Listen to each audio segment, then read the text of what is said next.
গত মাসে বহরমপুর থেকে প্রোগ্রাম করে বাড়ি আসি, আমি ট্রেন ধরবো হাওড়া কাটিহার এক্সপ্রেস বহরমপুর স্টেশনে। তো আমার চেহারার দিকে দেখে জিনজিরে বাঁধা আছে হাত একটা পাগল ছেলের, হঠাৎ করে পাগলামি করতে করতে আমাকে দেখে খড়ে হয়েছে, বলছে সালাম আলাইকুম, সালাম আলাইকুম। ওর বাপকে বলছে তুই চিনিস হে বাপু, মৌলবিটাকে চিনিস, মৌলবিটাকে চিনিস? বলছে না রে বেটা, আমি তাকে চিনি না। তো খ্যাপা তো একটা আলফাল বকছে, বকে বুঝে তুই কি চিনিস তাহলে, ঘোড়ার ডিম? এই মৌলবিটার নাম এই নাম। তো আমার নামটা আমার বাপ রেখেছে ভেজালের নাম, সবাই এক বাক্যে বলতে পারে না। আমার শাশুড়ি মরে গেছে তো বদরুদ্দোজা, এই কথাটা আমার শাশুড়ি কখনো একদমে বলতে পারেনি। এই কোন খেজালতের নাম রে? শালারা যদি নামগুলো বলে তো বদরুদ্দিন যা, কেউ বলছে বদরুজ্জা, কেউ বলছে বদরুজ্জামান। আজব কথা, আমার নাম হলো বদরুদ্দোজা। এই বদরুদ্দোজার নামটা এই খ্যাপা পাগলা আর বলতে পারে না, কিন্তু দেখেছে, দেখে চিনে নিয়েছে। আমি বলে কি হয়েছে?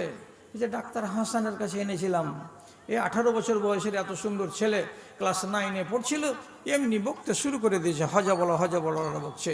এটা কি পাগলামি? আপনি কি ভাবছেন যে আপনাকে পাগলামি ধরবে না? খুব মাথাটা ভালো আছে তা? বেশি মাথা ভালো হয়ে গেলে আবার পাগলামি ধরে নিতে পারে, বেশি মাথা তেজ হয়ে গেলেও পাগলামি ধরে নিতে পারে। পাগলামি থেকে আল্লাহ তাআলার কাছে পানা চাইতে হবে। আল্লাহ তাআলা নবী বলছেন আপনি রাতে দিনে দোয়া করবেন মাঝে সাঝে, আল্লাহুম্মা ইন্নী আউযু বিকা মিনাল বারাসি ওয়াল জুজামি ওয়া মিন সাইয়িল আসকাম। আল্লাহ তাআলা আমাকে যেন জীবনে কুড়ির বেরামি না হয়, আল্লাহ আমাকে কোনোদিন যেন সেতি মানে ফুলের রোগের বেরামি না হয়, ওয়া মিন সাইয়িল আসকাম, এমন এমন মারাত্মক রোগ আমাকে যেন না হয়, আমি তোমার কাছে পানা চাইছি। মারাত্মক রোগ মানে কি? আমার একটা যেন কিডনি ফেল না হয়ে যায়, আমাকে ক্যান্সারের রোগ যেন না ধরে নাই, আমাকে এমন সুগার যেন আক্রমণ না করে যে সকালবেলায় একবার ইনসুলিন আর বিকালবেলায় একবার ইনসুলিন নিতে হয়, আর চিনির খানা পানিকে জীবনের মতো তওবা করে দিতে হয়। এমন কঠিন কঠিন রোগ তুমি আমাকে দিও না। এই জন্য রব্বুল আলামিনের কাছে দোয়া করার জন্য, এটা হলো তাউযের দোয়া, মানে পানা চাওয়ার দোয়া, মুসলমানকে মুখস্থ করে রাখা চাই। ফকিরি থেকে পানা চাইবেন। রাসূলুল্লাহ বলেছেন আল্লাহ আমাকে মিসকিন করে রাখো, আমি মিসকিন হয়ে মরতে চাই। এটা ভালো কথা। কি বললাম? মিসকিন হয়ে থাকো, এটা ভালো কথা। কিন্তু রাসূলুল্লাহ ফের দোয়া করছেন আল্লাহ আমাকে ফকির করে বাঁচায়ো না, আমি ফকির হতে চাই না। তো ফকির, আপনারা যে বলেন ফকির মিসকিন, ফকির মিসকিন, তো ফকির আর মিসকিন কে? এটা জানা নাকি? জানা আছে কি জানা নাই? মিসকিন যার বাড়িতে কমসে কম 4 দিনের খানা আছে, এই লোকটাকে বলা হয় কি মিসকিন। 4 দিনের খানা, 5 দিনের নাই, এটা ভালো। আর ফকির যার বাড়িতে জোহরের খানা আছে, এশার মাগরিবের খানা নাই, অথবা রাতের খানা আছে, সকালের খাবার নাই, এইরকম মানুষকে বলা হয় ফকির। তো রাসূল নিজে দোয়া করছেন কি বলে? আল্লাহুম্মা আহিয়নি মিসকিনাও ওয়া আমিতনি মিসকিনাও ওয়া হাশুরনি ফি জুমরাতিল মাসাকিন। কি তরজমা? এ আল্লাহ রাব্বুল আলামিন, তুমি আমাকে মিসকিন করে বাঁচিয়ে রাখো, এবং রব্বুল আলামিন তুমি আমাকে মওত দান করবে, তো আমি যেন মিসকিন হালাতে মওত হয়, এবং কিয়ামতের দিন আমি যেই জামাতে খাড়া হব ওই জামাতটা যেন মিসকিনদের জামাত হয়, এটা যেন কোটিপতিদের জামাত না হয়, এটা যেন লাখপতিদের লোকের জামাত না হয়, এটা যেন ধনীদের লোকের জামাত না হয়। আমার যে দলে জামাতে যেন সব মিসকিন মিসকিন মিসকিনগুলো থাকে, তাদের সঙ্গে যেন আমি কিয়ামতের দিন হাসরের ময়দানে জমা হই। এইটা ভালো। আপনি তখন বলবেন তাহলে ধনী হওয়া খারাপ? তো আমি বললাম না কি যে ধনী হওয়া খারাপ? ধন সামলাইতে পারলে ভালো, আর ধনকে যদি সামলাইতে না পারেন তাহলে ধন আপনার কাল। যদি চিনেন তো চিনেন, না চিনেন তো না চিনেন। আমি 2টা ধনী লোকের নাম বলছি এইখানে বসে বসে। একটা ধনী লোকের নাম কারুন। কি জানেন? পৃথিবীতে একটা সব থেকে গ্রেট ধনী যদি বলা যায়, তাহলে এক যুগে ধনী ব্যক্তি ছিল, তার নাম কি বললাম? নাম কি? কারুন। মুসা নবীর যুগে এর সম্পর্কে খালাতো ভাই। এই কারুন এত ধনী যে তার ধনের পরিমাণ হাদিসে কোরআনে লেখা আছে যেটুকা, যে ওর গোডাউনের তালার চাবি বহন করার জন্য 30টা হাট্টা কাট্টা নওজোয়ান বেতনভুক্ত ছিল শুধু চাবি বহে নিয়ে বেড়াবার জন্য। তো একটা ছেলে কতটি চাবি বহন করে নিয়ে বেড়াবে ঘাড়ে করে? ধরেন 20 থেকে 30 কেজি সবসময় নিয়ে বেড়াচ্ছে। এলো কি? তো গোডাউনের তালার চাবি। কটা ছেলে আছে? 30টা ছেলে আছে। তাহলে 30টা ছেলে যদি গোডাউনের তালার চাবি বহন করে, তাহলে তালা কতটি আছে? আর যদি তালা এতটি থাকে তাহলে গোডাউন কতটি আছে? আর গোডাউন যদি এতটি থাকে তাহলে গোডাউনে মাল কতটি আছে? এর অঙ্ক আপনি করে দিতে পারবেন কি না? আমি পারবো করে দিতে।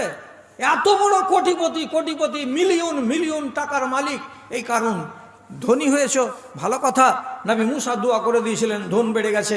একবার ওকে বলা হলে ওয়াহসিন ইলান্না আছে কামা আহসানাল্লাহু ইলাইকা, তোমার উপরে আল্লাহ যেমন অনুগ্রহ করেছেন, গরিব ছিলে ধনী হয়ে গেছো, তুমি আজকে গরিবদের প্রতি একটু অনুগ্রহ করো, কিছু ওদেরকে দাও। যদি 10টা উট দিয়ে দেয় কি হবে? 20টা ছাগল যদি দিয়ে দেয় কি হবে? যদি 5টা ভেড়া দিয়ে দেয় কি হবে? মাঠ ভর্তি গবাদি পশু তার, কিন্তু মাল পেয়েছে, মালের সদ্ব্যবহার জানেনি। একটা উট না একটা ভেড়া না একটা বকরি গরিবের নামে সে বের করতে পারলো, মালের সদ্ব্যবহার হলো কি? হলো না। আল্লাহ রাব্বুল আলামিন কি বলছেন? ফাখাসাফনা বিহি ওয়া বিদারিহি, ওর মতো জাল্লাদকে দিনের বেলাতে আমি জমিনকে বললাম জমিন বুকটা চিরে দাও। জমিন যেমন বুকটা চিরে দিল, ওই সাথে সাথে কারুন এবং তার সাঙ্গ পাঙ্গরা দিনের বেলাতে মাটির তলায় চলে গেল। কতখানি গেল? রাসূলুল্লাহ হাদিসে বলছেন ইন্নাহু ইউজারজিরু ফি বাতনিল আরজে ইলা ইয়াউমিল কিয়ামাতে, যতদিন কিয়ামত না হবে ততদিন প্রত্যেকটা দিন কোনোদিন আধাত করে কোনোদিন এক হাত করে মাটির তলাতে ঢুকতেই আছে। কে ঢুকছে? তো কারণ ঢুকছে। যতদিন কিয়ামত না হবে ততদিন পর্যন্ত কারণ জমিনে ঢুকতেই থাকবে। মাল ভালো জিনিস, যদি ভালো হতো গায়রত হলো কেন? সবার জন্য মাল ভালো নয়, এই জন্য বুঝবেন কথা। আমি আপনাকে মাল চাইতে নিষেধ করিনি, আমি শুধু বলছি আপনি যদি মিসকিন হয়ে থাকতে পারেন তো এটা হলো গৌরবের কথা, এটা হলো আপনার জন্য মঙ্গলের কথা। রসুল মিসকিন হয়ে থাকতে চেয়েছেন, কিন্তু ফকির নয়। ফকির আমি হব না, আল্লাহ তুমি আমাকে ফকির করিও না। তার জন্য কি দোয়া আছে? আল্লাহ রাব্বুল আলামিনের নবী দিনে রাতে দোয়াটা বলেছেন, আল্লাহুম্মা ইন্নী আউযু বিকা মিনাল ফাকরে ওয়াল ফাকাতে ওয়াল কিল্লাতে ওয়াজ জিল্লাতে ওয়া আউযু বিকা আন আযলিমা আও উযলামা। হে আল্লাহ, আমাকে ফকির করে তুমি বাঁচাইও না। হে আল্লাহ, তুমি আমাকে জিল্লতির জীবন দিও না। হে আল্লাহ, তুমি আমাকে এত কম দিও না যে আমার বাড়িতে 5টা সদস্য আছে, 3 জনের খাবার আছে, 2 জনের খাবার হবে না, এরকম তুমি টান টান করে আমাকে রিজিক দিও না। আয় আল্লাহ, তুমি আমাদের সকলের পেটের যতটি লাগে ততটি দাও, এবং আমাকে ফকির করে দুনিয়াতে রাখিও না। রাসূলুল্লাহ দোয়া করেছেন আল্লাহ তাআলার কাছে, আপনিও আল্লাহকে বলুন পরওয়ারদিগার আমাকে ফকির করে বাঁচাইও না। তারপরে নবীজি বলছেন, আমি কাউরি উপরে জুলুম করি এমনটা তুমি আমার মনটাকে করিও না, এবং কেউ যেন আমার উপরে জুলুম করে এমনটা তুমি করিও না। আল্লাহ, আমি জুলুম করব না, কেউ যেন আমার উপরে জুলুম না করে। এ তো ভালো কথা। এগুলো দোয়া আপনাকে শিখতে হবে না? যদি ফকির হয়ে যায়, আচ্ছা মনে রাখছি এটাকে আমি, ঠিক আছে, বলবো না। এটা আঙুলে আমি ফাঁসিয়ে রাখলাম। এ ভাই একটা আংটি দিয়ে গেছেন, ওনার হয়তো আহলিয়া টাহলিয়া কেউ হবে, বা এই বাচ্চাটার মা হয়তো নাকি দিয়ে পাঠিয়েছে, আলহামদুলিল্লাহ। একটা আংটি দিয়ে পাঠিয়েছে, আবার একটা দিদিমণি, তো আমার হাতে থাকলো, আমি যেন না ভুলি। আর একটা জোড়ার ঘাঁটা দেখছি, মানে গাঁথা করে বেড়াতে পারবো না, হাল খাড়ো করতে গেলে আর একটা বল লাগবে আমাকে। তো কোনো বেটি ছেলে যদি আর একটা আংটি দিয়ে পাঠাই তাহলে 2টা বোন হয়ে যাবে জোড়া। আচ্ছা যাই, কথা কি বলছিলাম? ফকির হতে গেলে ক্ষতি আছে নাকি? আলেম বসে আছেন, আলেমদের সামনে কথা বলছি। তো দুনিয়ার আলেমেরা বলেছেন যে ফকির হওয়াটা খুব কঠিন জিনিস। এমন পর্যন্ত কি বলা হয়েছে, কাদ আল ফকর ইউআদ্দি এলাল কুফরে। ফকির যদি মানুষ হয়ে যায় তাহলে হতে পারে তাকে বেশি চিন্তা লাগবে, আর বেশি যদি চিন্তা লেগে যায় তাহলে গলত সিদ্ধান্ত নিয়ে নিবে। এবং ভুলভাল সিদ্ধান্ত নিয়ে নিজের জীবনটাকে নষ্ট করে দিবে, এটাও হতে পারে।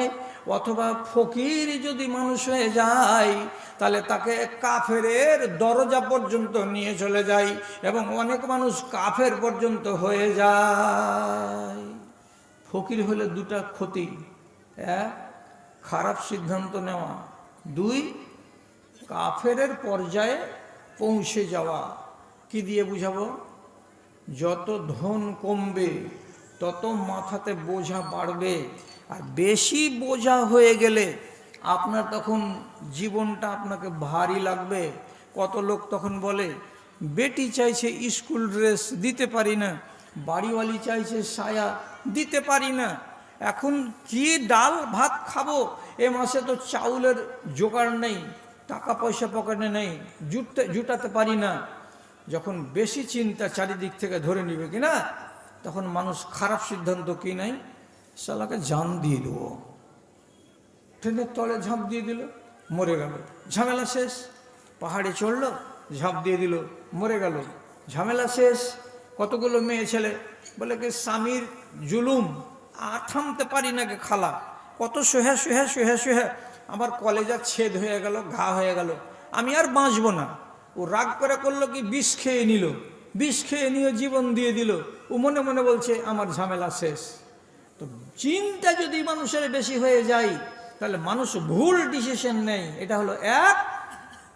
আর দুই নম্বর, বাধ্য হয়ে যায় কি করতে, কুফুরির কাজ করতে। আপনাকে দুটাই বুঝিয়ে দিচ্ছি, আর আমি কথা দিচ্ছি আপনাদেরকে, ভাইজানেরা আপনারা আমাকে ছেড়ে পালাইয়েন না। আমি বুঝি এই জমানাতে বেশি লম্বা সময় ধরে কোনো মানুষ ওয়াজ শুনে না, তো কমসে কম আপনারা 1 ঘন্টা শুনবেন কি না, এটা তো আপনাদের নৈতিকতা। 1 ঘন্টা যদি আপনারা আমার সাথে থাকেন, তো এখনো 15 মিনিট বাকি আছে 1 ঘন্টা পুরা হতে। তো উঠিয়েন না, এত জাড়ের দিন নয়, কথা কয়টাকে বলে নি, তারপরে আপনারা উঠে চলে যাবেন, তখন আমার আর কষ্ট হবে না মনে। সেটা কি বলছি দেখেন। আচ্ছা, বিনা স্বামীতে কোনো মেয়ের পেটে যদি বাচ্চা চলে আসে, তো এটা খুশির কথা না দুঃখের কথা বলেন তো? দুঃখের কথা নয়, মাথা ভারী হওয়া কথা নয়, আসমান ভেঙে পড়ার মতো কথা নয় এটা। ওই তো পেটে যদি বাচ্চাটাকে ফেলতে না পারে, তো যেমনি শরীর হাতটা একটু চিকন হবে, 4 মাস যেমনি হয়ে যাবে মেয়ে ছেলে পিলের, তেমনি তো চেহারা শরীর চিকন হতে লাগবে। অন্য মেয়ে ছেলে দেখতে গেলেই বলে দিবে, আর দেখা মাত্র বলবে, কিরে রহিমা, তোর বিয়া শাদী হয়েছে নাকি? লুকাতে পারবে? মেয়ে ছেলে বলে দিবে যার পেটে বাচ্চা এসেছে। কি জবাব দিবে তুমি? হয়তো বলবে, না ওগুলা কিছু নয়, এ মাসে একটু ওষুধ খেয়েছে গ্যাসের, আর ভিটামিনগুলো খেয়েছে, তার লাগে শরীরটা একটু ভালো হয়ে আছে। কয়দিন লুকাবি? 5 মাস পরে যখন পেটটা বড় হয়ে উঠবে, তখন কি বলবি যে ভিটামিন খেয়েছি, এ লেগে শরীরটা চিকন হয়ে আছে? কদিন লুকানো যাবে? লুকানো যাবে না। তো শুনুন, এক মহিলা পৃথিবীর ইতিহাসে নাম করা এবং পূর্ণাঙ্গ মহিলা, একটা কোরআন মাজিদে তার নামে একটা সূরা আছে, সূরাটার নাম সূরা মারিয়াম। সূরাটার নাম কি? সূরা মারিয়াম। মহিলার নাম হলো মারিয়াম। ঈসা নবীর মা, এর নাম হলো মারিয়াম। এ একদিন বাড়ির আড়ালে পিছন দিকে নদীতে গোসল করছিল, ঘেরে কাপড় দিয়ে। ওখানে জিবরিল এসে ঢুকে গেল পর্দার ভিতরে, আর যেমন উলঙ্গ মেয়ে ছেলের ঘেরার ভিতরে জিবরিল একটা পুরুষ মানুষের আকার নিয়ে ঢুকে গেছে, সাথে সাথে মারিয়াম বলে উঠেছে, আউযু বিকা মিনার রহমানে ইন কুনতা তাকিয়া, আমি আল্লাহ রাব্বুল আলামিনের কাছে পানা চাইছি, এই তুমি যদি ভালো মানুষের বাচ্চা হও, তো আমার মতো মহিলা এখানে গোসল করছে, এ কাপড়ের ভিতর থেকে বাইরে চলে যাও, এটা ভালো মানুষের কাজ নয়, গোপনে গোসল করছি, এখানে তুমি কেন প্রবেশ করলে? তখন হযরতে জিবরিল আলাইহিস সালাতু ওয়াস সালাম বলছেন, হে মারিয়াম, আমি মানুষের বাচ্চা নই, আমি আল্লাহর ফেরেশতা, আমার নাম জিবরিল, আমি তোমার কাছে একটা কাজের দায়িত্ব নিয়ে এসেছি। সেটা কি? রব্বুল আলামিন আমাকে একটা আত্মা দিয়ে পাঠিয়েছেন, সেই আত্মাটা তোমার বাচ্চার দানিতে, তোমার রেহেমের ভেতরে ফুঁকে দেব, তোমার জরায়ুতে ওই রুহটাকে রেখে দেব, আর ওইটা আস্তে আস্তে বড় হবে, আর বড় হওয়ার পরে 10 মাসের মাথায় তোমার পেট থেকে একটা বাচ্চা হয়ে জন্ম ধারণ করবে। পেটে রুহ রেখে দিয়ে চলে গেল কে? জিবরিল।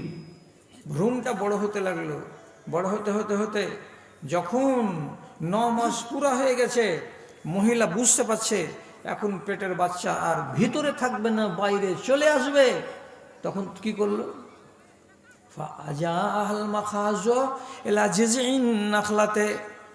যখন পেটের ব্যথা, বাচ্চা হওয়ার ব্যথা জাগবার টাইম হলো, তখন মারিয়াম কি করলেন? চুপি সারে এখান থেকে বাড়ি থেকে বেরিয়ে গিয়ে 1 কিলোমিটার দূরে একটা খেজুরের বাগানে গিয়ে চুপচাপ একটা খেজুরের গাছের গোড়ায় গিয়ে বসে গেলেন। আর বসে যাওয়ার পরে তার মাথাতে একটা নয়, দুইটা নয়, তিনটা নয়, চারটা নয়, 1 ডজন সমস্যা, 1 ডজন প্রশ্ন জাগ্রত হলো মগজে। আর যখন প্রশ্নগুলো মগজে জাগলো, তখন মাথাটা একেবারে ভারাক্রান্ত হয়ে গেল। আল্লাহ, কি করে এতগুলো সমস্যার সমাধান আমার দ্বারাই করা সম্ভব? কি কি প্রশ্ন? বাড়িতে মেয়ে ছেলের বাচ্চা টাচ্চা হতে গেলে ডান দিকে খালা থাকে, নানি থাকে। ব্যথা যদি বেশিক্ষণ থাকে তো এরা সাহস দেয়, ভয় করিস না বউ, মা হতে গেলে একটু কষ্ট পেতে হয়, সবুর কর, বাচ্চা আল্লাহ দিবে, হবে, সান্ত্বনা দেয়। অন্তত পক্ষে বাচ্চা হওয়ার কালে বাচ্চাটাকে তো ধরেও নিতে হবে। তো আমার কাছে খালাও নেই, ফুফু নেই, নানি নেই, আমাকে তাসাল্লি দিবে কে তাও নেই। আমি যদি ওই টাইমে একটু পানি খেতে যাই তো আমার কাছে পানিও নেই। আমি এইরকম ইয়াতে ফাঁকা ময়দানে খেজুরের গাছের তলায় পড়ে আছি, বসে আছি। বাচ্চাটা ভূমিষ্ঠ হলে একে নিয়ে কি আমি রাত কাটাবো এখানে? বাচ্চাকে নিয়ে তো আমাকে যেতেই হবে গ্রামের দিকে। গ্রামের দিকে যদি যাই আর লোকেরা যদি জিজ্ঞেস করে ছেলে কোনটা পালি, আমি কি জবাবটা দিব? তখন তো আমাকেও গাল দিবে, আমার মাকেও টেনে গাল দিবে, আমার বাপকে টেনেও গাল দিবে। তো এতগুলো প্রশ্নের জবাব আমি কেমন করে দিব? যখন ঘোর পেঁচে পড়ে গেলেন মারিয়াম, আর একাধিক কথা যখন মগজে ঘুরতে লাগলো, তিনি দুশ্চিন্তাগ্রস্ত হয়ে গেলেন। তখন খারাপ সিদ্ধান্ত উনি মনে মনে কি বলছেন? এইবার আল্লাহ তাআলা কোরআনে বলছেন, আজা আহাল মাখাজো এলা জিজইন নাখলাতে, খেজুরের গাছের তলায় পেটের ব্যথা উঠে গেল, একাই একাই বাচ্চা ভূমিষ্ঠ হয়ে গেল দুনিয়ায়। ওই টাইমে 10খানা প্রশ্ন কল্পনাতে জাগিয়ে দেওয়ার পর মারিয়াম বলছেন, ইয়া লাইতানি মিতো কাবলা হাজা ও কুনতো নাসিয়াম মানসিয়া। এ আল্লাহ রাব্বুল আলামিন, আমি যদি মরে যেতাম এই জায়গায়, ছেলেটা থেকে যেত খেজুরের গাছের তলায়, আমি মরে নিশ্চিত হয়ে যেতাম, আমাকে জবাব দিতে হতো না, আমাকে কেউ গাল দিতে আসতো না, আমাকে কেউ মন্দ বলতে আসতো না। সকল সমস্যার সমাধান এটাই হতো যে আমি মরে গেছি, আমি মরে গেছি তো আরাম পেয়ে গেছি। আল্লাহ, তুমি যদি আমাকে মরণ দিয়ে দিতে। কি বোঝা গেল? বেশি চিন্তা যদি চেপে যায়, মানুষ খারাপ ডিসিশন নিয়ে নেই। আল্লাহ তাসাল্লি দিলেন, ছাড়ো, ওগুলো আমি দেখব, তোমাকে দেখতে হবে না। এদিকগুলো আমার প্রসঙ্গের বাইরের কথা, কিন্তু আপনার মনের ভেতরে একটা উৎসাহ থেকে যাবে বা প্রশ্ন থেকে যাবে যে পরে কি হলো। হযরত মারিয়াম বাচ্চাকে কোলে করে নিয়ে 10টা ভাবনা ভাবছিলেন। আল্লাহ তাআলা তাসাল্লি দিয়ে বললেন খেজুরের গাছটাকে এমনি করে হিলাও, খেজুরের গাছ থেকে পাকা পাকা খেজুর তোমার পায়ের তলাতে পড়বে, তুমি কুড়াবে আর খাবে। আর বাচ্চার চেহারার দিকে দেখো, তোমার দুশ্চিন্তা ভুলে যাবে তুমি। আর এই বাচ্চাকে নিয়ে যখন গ্রামের দিকে যাবে, তখন তোমাকে শিখিয়ে দিচ্ছি আমি আল্লাহ, আমার কথা অনুযায়ী কাজ করো, তুমি ঝামেলায় পড়বে না। কি করব? যদি কোনো মানুষ তোমাকে জিজ্ঞেস করে ছেলে কোথায় পালি বল, তুমি নিজেকে শুধু ইশারা করে বলবে ইন্নী সায়েমুন, আমি হলাম রোজাদার। তখনকার জমানায় যারা রোজাদার হয় তারা কথা দুনিয়ার আলতু ফালতু বলতে পায় না, শুধু মুখটাকে এমনি করে দেখাবে, আর দেখার পরে বলবে আমি হলাম রোজাদার, আমি কথা বলতে পাবো না। তুমি নিজেকে বলবে আমি রোজা রেখেছি, আমি কথা বলবো না।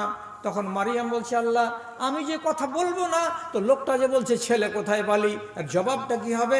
আল্লাহ রাব্বুল আলামিন বলছেন, আমি এই ছেলেকে এতটা পাওয়ার দেব, ছেলেই তোমার হয়ে কথা বলতে লাগবে। যাও তুমি গ্রামের দিকে যাও। যেমনি গ্রামের দিকে বেরিয়ে আসলো, প্রথম জিজ্ঞাসা, ছেলে পালি কোথায়? বললে যে আমি হলাম রোজাদার, আমি কথা বলতে পারবো না। বাচ্চার দিকে যেমনি ইশারা করে দেওয়া, ঈসা আলাইহিস সালাতু ওয়াস সালাম মায়ের কোলে একদিনের বাচ্চা, মুখ খুলে দিয়ে বলছে, আনা আব্দুল্লাহ আনা ঈসা ইবনে মারিয়াম, আমি হলাম আল্লাহর বান্দা, আমার নাম হলো ঈসা। অতএব তোমরা আমার মার সাথে কোনো বিতর্ক করতে যাও না, আমি আল্লাহর বান্দা। রব্বুল আলামিন আমাকে পয়দা করেছেন এইভাবে, আমার মায়ের বিয়ে হয়নি, আমার মা কোনো বেটা ছেলের সংস্পর্শে যায়নি, তথাপি রব্বুল আলামিন তার কুদরতে আমাকে সৃষ্টি করেছেন। বাজে কথা একটাও মানুষ তোমরা মুখে আনবে না। আমি একদিনের শিশু, নিজেই জবাব দিচ্ছি, আমি হলাম আল্লাহর বান্দা। সমস্যার সমাধান আল্লাহ তাআলা করে দিলেন, তিনি নাজাত পেয়ে গেলেন, নিস্তার পেয়ে গেলেন। আমরা তো সাধারণ মানুষ, আমরা তো পাবো না। তখন আপনার জন্য ওষুধটা কি? আপনি বেশি বেশি করে আল্লাহ তাআলার কাছে দোয়া করুন, আল্লাহ তাআলা গায়েব থেকে আপনার ব্যবস্থা করে দিবে যাতে দুশ্চিন্তাটা কমে যায়। জি, আলীর মতো নেককার, তার ব্যাপারে লেখা আছে উনি নফল নমাজ দিনে আর রাতে কত যে পড়তেন, উনাকে জিজ্ঞাসা করা গেলে উনি নিজে বলতে পারবেন না যে আমি কত রাকাত পড়েছি। কত দিনদার মানুষ, এত নেককার মানুষ। যখন উনার যুদ্ধ হলো মুয়াবিয়ার সাথে, দুটো, একটা যুদ্ধের নাম জামাল আর আরেকটা যুদ্ধের নাম হলো সিফিন। যে জামালের যুদ্ধে 12,000 মুসলমান মারা গেল দুই পক্ষের, আর সিফিনের যুদ্ধে মুয়াবিয়া এবং হযরত আলী এই দুইজনের দুই পক্ষ থেকে মিলিটারি মারা গেল 62,000, সবই মুসলমান।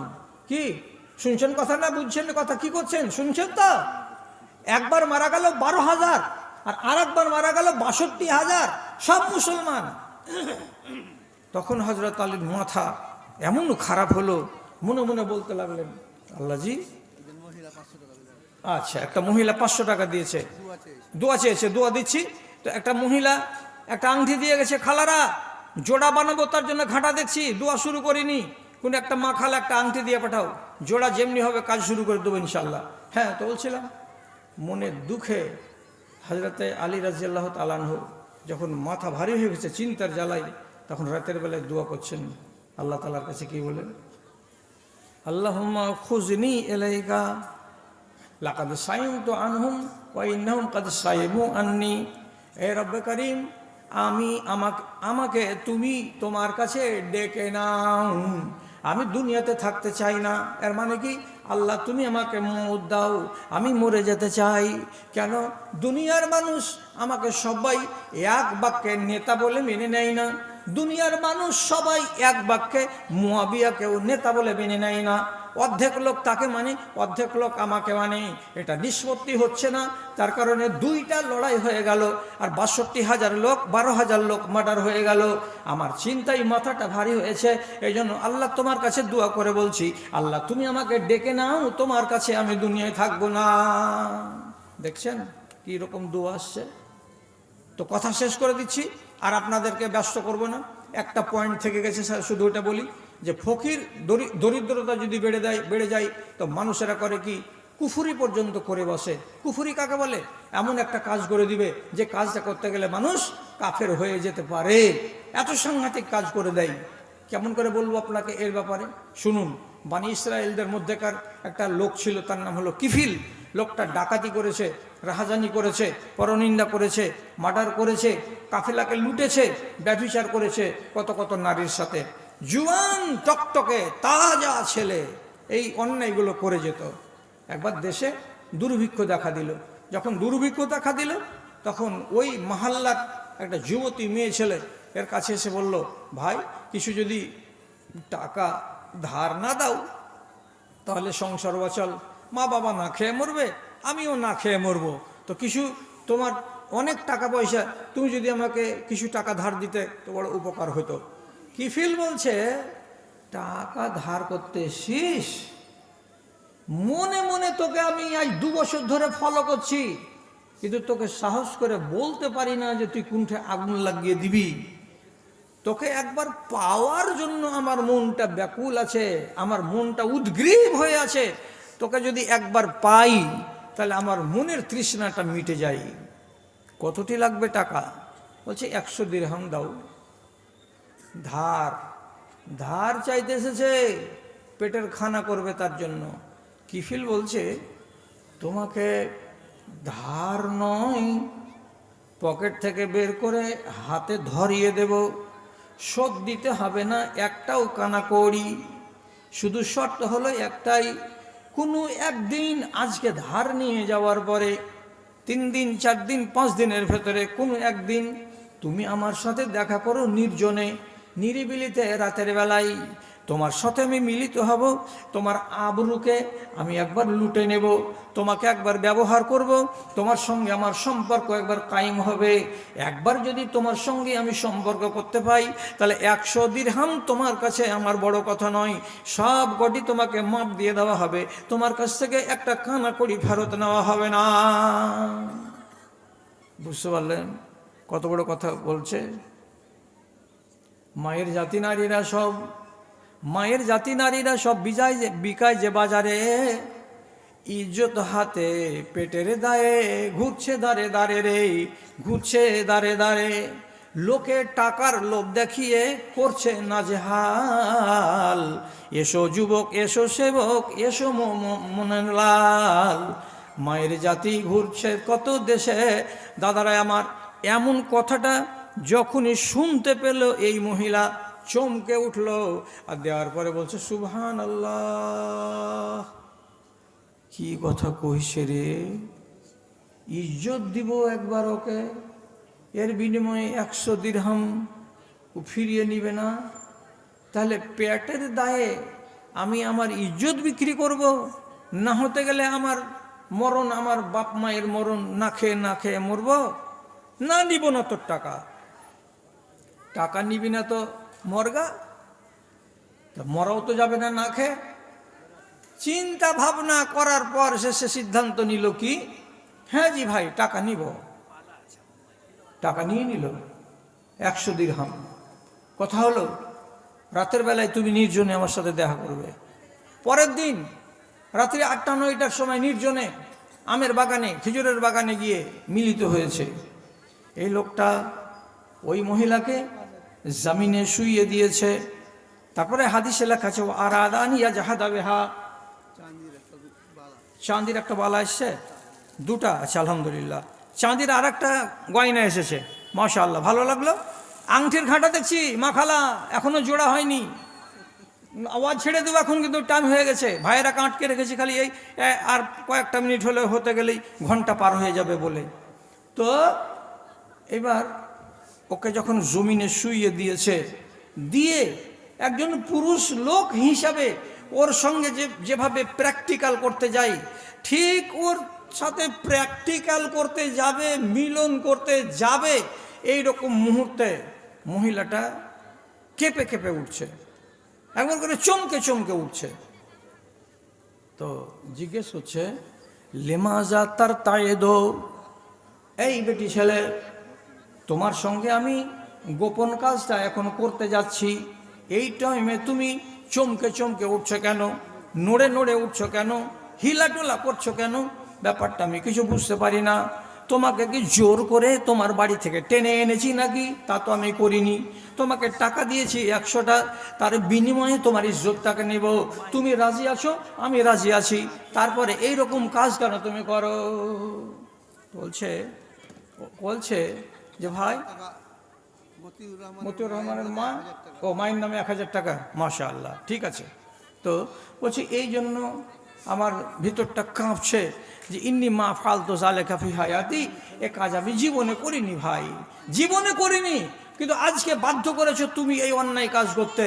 আর অন্যায় কাজ না করলে আমার পেটের ভাত হবে না, তারই জন্য পেট বাঁচাবো বলে এই হারাম কাজ করতে এসেছি।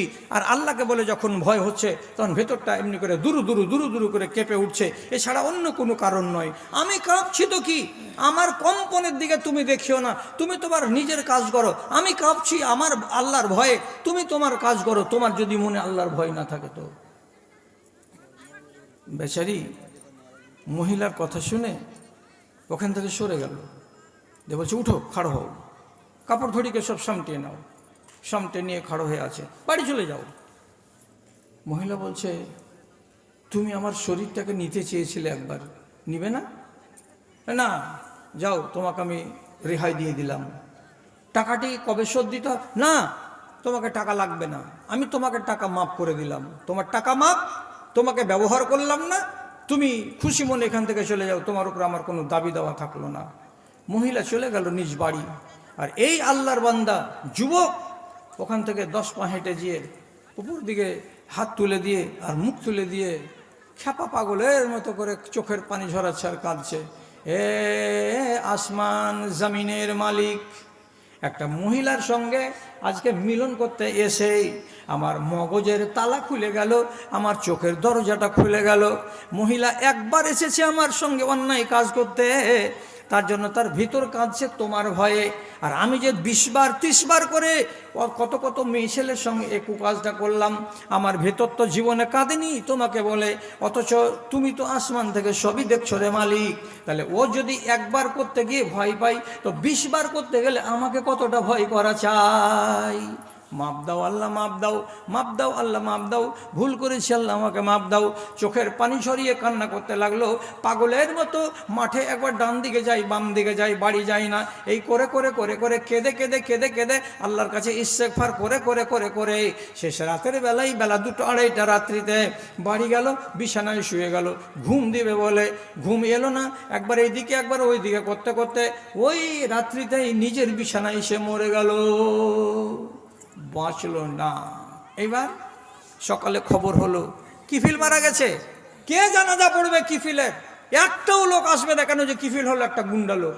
তিরমিজি শরীফের হাদিসে লেখা আছে, বানি ইসরায়েলদের ভিতরে কেউ অপরাধ করতে গেলে তাদের ঘরের দরজাতে আল্লাহর ফেরেশতা লিখে দিয়ে যেত, জেনে নিত যে আল্লাহর ফেরেশতা লিখে দিয়ে গেছে এই লোকটার সম্বন্ধে কথা, যদি পাপ টাপ করে বলে। তো ই তো পাপ করেনি এখনকার মতো, আজকে রাত্রে বিনা পাপে চলে এসেছে। আর ঘরের দরজাতে লেখা আছে আরবিতে, আল কিফিল মাগফুরুন লাহু, এর মানে হলো কি, কিফিলকে ক্ষমা করে দেওয়া হয়েছে, কিফিলকে মাপ দিয়ে দেওয়া হয়েছে। এই কথাটা যারা প্রথম দেখতে এলো মরা মানুষটাকে, তো ওকে দেখার আগে ঘরের দরজাতে দেখছে লেখা আছে কিফিলকে ক্ষমা করে দেওয়া হয়েছে। লোকটা জানতে পারলো আল্লাহ রাব্বুল আলামিন এর গুনাহকে মাফ করে দিয়েছেন। আর 2 জন এলো, 4 জন এলো, 5 জন এলো, এই করে করে 10 জন 20 জন এসে সবাই দেখলো, সবাই জানতে পারলো কিফিলকে যখন আল্লাহ রাব্বুল আলামিন ক্ষমা করে দিয়েছেন, তখন সে তো পাক হয়ে গেছে। অতএব এই মানুষটার জানাজা আমরা দূরে থাকবো না, অবশ্যই এসে সবাই মিলে জানাজাটা পড়াবো। চলো আমরা সবাই তাকে দাফন করি। দুনিয়ার মানুষ, গ্রামের মানুষ এসে তাকে গোসল দিয়ে কাফন পরিয়ে সুন্দর করে মাটিতে সমাহিত করলো। কিন্তু বলতে চাইছি কি, মানুষটা শেষ টাইমে আল্লাহ তাআলার কাছে কেঁদেও ক্ষমা পেয়েছে। আর এই মহিলার ভয় যখন প্রকাশ করলো, সেটা দেখে সে তার কাছে জ্ঞান পেয়েছে। 1।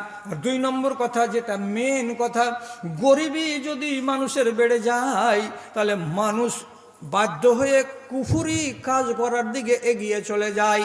পেটের জ্বালা যদি না থাকতো রে দাদা, তাহলে এই যুবতী বেটি ছেলেটা ওই লোকটার সঙ্গে ব্যভিচার করার জন্য রাতের বেলায় অন্ধকারে আমের বাগানে যেত না।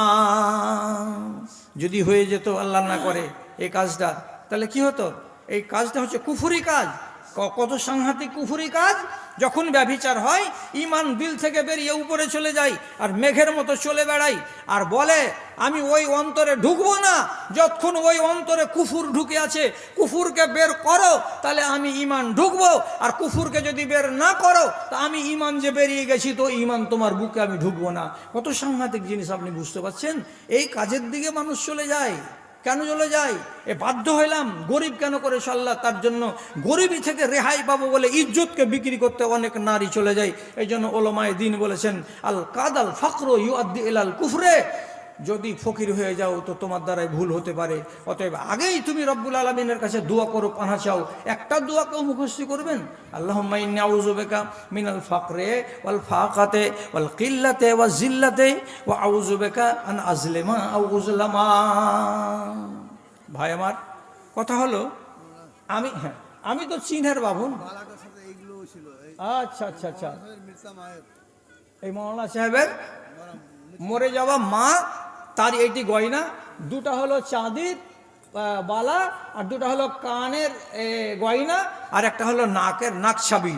তাহলে 3 রকমের এখানে এসেছে, দুটো সোনার আর এক জোড়া এসেছে চাঁদির। আর একটা দিদিমণি খানিকক্ষণ আগে দিয়ে পাঠিয়েছে এই একটা আংটি, এই দানটি এসেছে। আর আপনারাকে জ্বালাবো না, মজলিসটাকে আপনারা অর্ধেকের বেশি খালি করে দিয়েছেন। আর এখনকার জমানা হয়ে গেল টিকটক টিকটক টিকটকের জমানা। বেশি লম্বা চওড়া ওয়াজ মানুষ শুনতে চায় না। মোবাইলে যদি দেখছে তো যারা চ্যানেলওয়ালা তারা ওই 10 মিনিট করেই ছাড়ছে, গোটা ওয়াজ ছাড়ে না। একটা মানুষ যদি দেখতে বসলো তো একটা ওয়াজ 5 মিনিট শুনলো, 10 মিনিট শুনলো, বন্ধ তো বন্ধ তো বন্ধ। তো এই কম কথা শোনা দেশের রেওয়াজ হয়ে গেছে, ঘন্টার ঘন্টা ওয়াজ আর শুনে না। অথচ আগেকার যুগের এক একজন মৌলবীকে দেখেছি 3 ঘন্টা করে ওয়াজ করতে। আমাকে আমি নিজের কথা বলছি যে আমি 2005 সালে যখন আমি গুয়াহাটি গেলাম সম্মেলনে, তো একটা বক্তা মার খেয়ে গেছে, তো আমার মতো একটা এই ন্যাংড়া খোড়া মৌলবী 4.5 ঘন্টা ধরে আমাকে গুয়াহাটিতে ইসলামী সম্মেলনে ভাষণ দিতে হয়েছে। মানুষ শুনেছে, কিন্তু এই যুগ এখন আছে কি? যুগ তো এখন নেই। 1 ঘন্টা 10 মিনিট হলো, তাতে মজলিস খালি। তো খালি করে দিয়েছেন তো অসুবিধা কিছু নেই, কেন যে রাত্রি 12টা হতে চললো, 11:15 মানে 12টাই হয়ে গেল, সামটাতে 12টা হয়ে যাবে। এখন আপনাদের মতো মানুষগুলোর কাছে দুটো কথার ভিতরে 1 নম্বর কথা হলো এই, আপনি ভাই আমার, দাদা আমার সাথে একটু খালি দেখা করেন। আপনার হাতখানাকে একটু আমি খালি ছুঁয়ে দেখবো। আপনি 20টা টাকা দিয়েও আমার হাতে হাতখানা ছুয়ান। আমি ছোট ফকির, বড় ফকির।